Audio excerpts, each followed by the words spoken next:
So Sean Spicer is also lying, and he's lying from the podium, and he's lying every single day to support the paranoid fantasies of one Donald Trump, who happens to be your president, my president.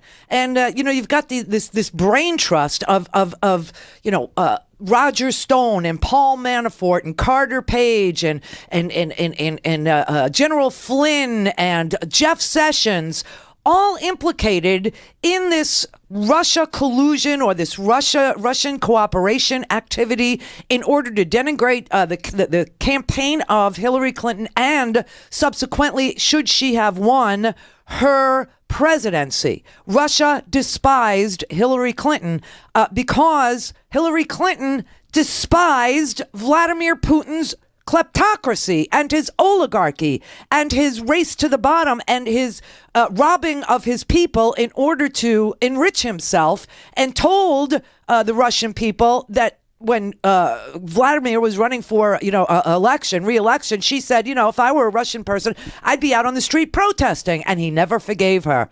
And this was the reason why he inserted himself into it. And you know what? It's a lot more than you might think.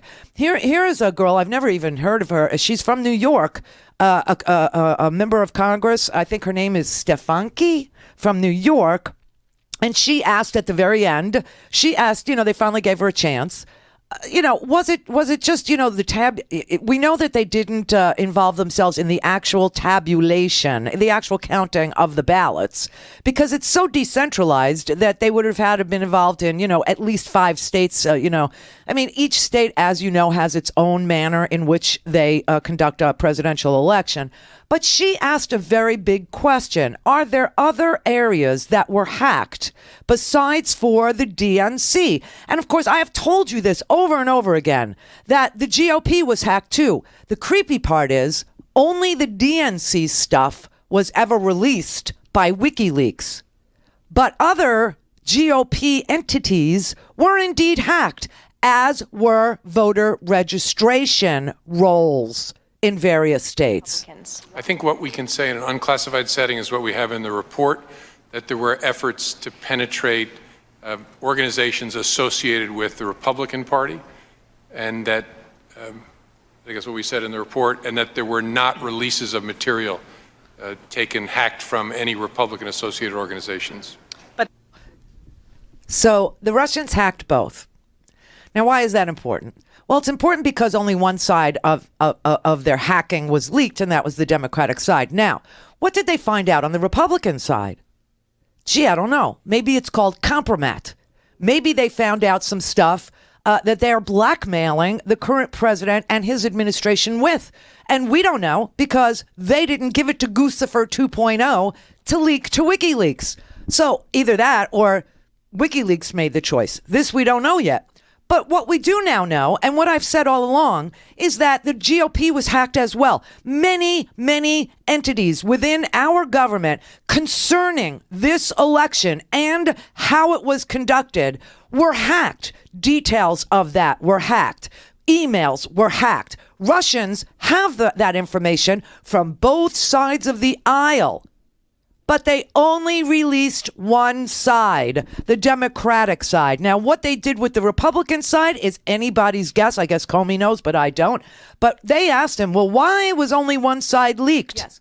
They know that only one side was dumped because the Russians preferred Donald Trump. They were trying to help Donald Trump, and they were trying to destroy Hillary Clinton's candidacy and, if she did get elected, subsequently her presidency. So we know that happened. Now, they asked today, the Congress members asked, what was the deal with some of these operatives? Like, what was the deal with Roger Stone? And what was the deal with Carter Page? And what was the deal? And why are all these people fired? I mean, they went through a list of like a rogues gallery of people that worked for Donald Trump, and why each and every one of them were fired. This is a real hearing. This is the Intelligence Committee, and they talked about and took testimony from Comey regarding Roger Stone, and he didn't want to talk about Roger Stone, which tells me Roger Stone is part of this ongoing investigation.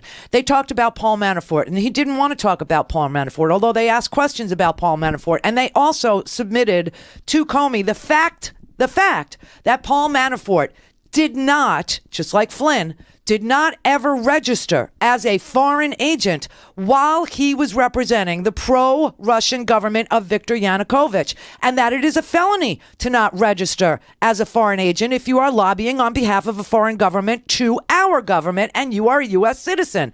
Flynn was guilty of that. Then we found out not only was he doing it for Russia, but he was doing it for Turkey too, and then retroactively went ahead and registered as a foreign agent just last week. And I said to you that it felt to me like some sort of a plea deal had happened between Comey and Flynn, meaning Flynn was going to be charged with that felony, failing to register as a foreign agent while he was lobbying for Turkey in this case. And it felt like Flynn was saying to Comey, let me offer this charge, let me offer this felony, and I'll tell you everything I know that went on inside that campaign. And so they allowed him to, or he did, register retroactively back to the first days when he was lobbying for Putin and then subsequently Turkey. That felt like a plea deal to me. Now,